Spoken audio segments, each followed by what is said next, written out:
예, GTX-D 관련 이슈 살펴봤는데요. 이번에는 인천 지역 신설 예정 철도 노선 살펴보겠습니다. 취재 기자 나와 있습니다. 이재필 기자, 4차 국가철도망 구축계획 공청회에서 인천 관련 노선이 다소 거론된 바 있는데 대표적인 게 제2경인선이지요? 네, 맞습니다. 그 GTX-D가 워낙 많은 그 시민들의 관심을 받다 보니까 상대적으로 많이 언급이 되지는 않았죠.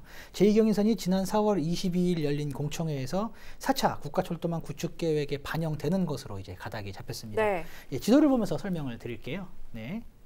네, 지금 보고 계신 지도가 이번 공청회에서 공개된 그 제2경인선 구간인데요. 이 지도고요. 보다 구체적으로 설명을 드리겠습니다.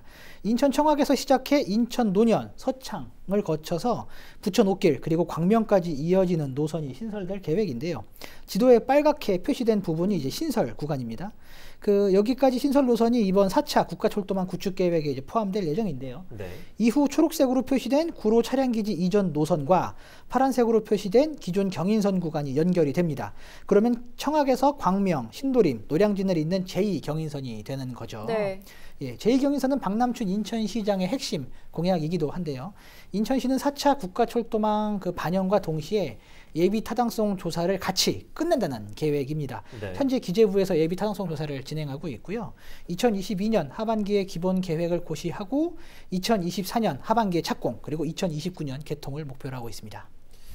예, 제2경인선 인천 입장에서는 굉장히 중요한 철도일 것 같은데 인천 2호선의 일산 연장도 예상이 좀 되죠? 네, 맞습니다. 이 역시 지난 4월 공청회에서 언급이 됐습니다. 지금 보시는 이제 공청회 당시 표시된 노선 지도를 보면서 설명을 드리겠습니다. 이게 당시 공청회 당시에 공개된 지도인데요.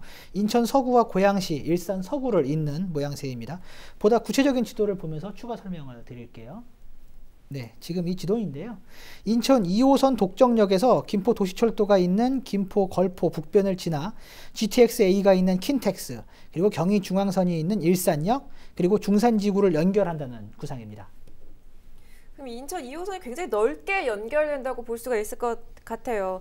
그리고 공항철도의 경우 고속화가 추진된다고요? 네, 맞습니다. 현재 공항철도의 이제 표정 속도가 시속 80km거든요. 근데 이것을 시속 100km까지 올린다는 계획을 이번 공청회에서 발표를 했습니다. 네. 이 정도면 이제 GTX급이라고 할 수 있다고 해요. 일반 열차의 경우 인천공항에서 서울역까지 66분 걸렸는데 고속화가 되면은 51분으로 단축될 것이라고 합니다. 그리고 급행의 경우에는 39분이면 서울역까지 닿을 것으로 예상이 되고 있습니다. 그렇군요. 추가 검토 사업에서도 인천 관련 노선이 좀 여럿 포함되어 있었죠? 네, 맞습니다. 가장 대표적인 게 서울 2호선 청라 연장입니다. 네. 선행 필수 사업인 서울 2호선 대장 연장 사업이 이번 국가철도망 구축 계획에 포함이 된다면 이에 따라서 추가 반영될 가능성이 있는 그런 사업이고요.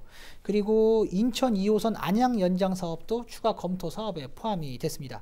인천 2호선 인천 대공원역에서 이제 안양을 잇는 노선이고요. 그리고 마지막으로 월곶과 인천 신항을 잇는 인천항까지, 인천 항선까지 이렇게 모두 3개의 노선이 추가 검토 사업에 포함이 됐습니다.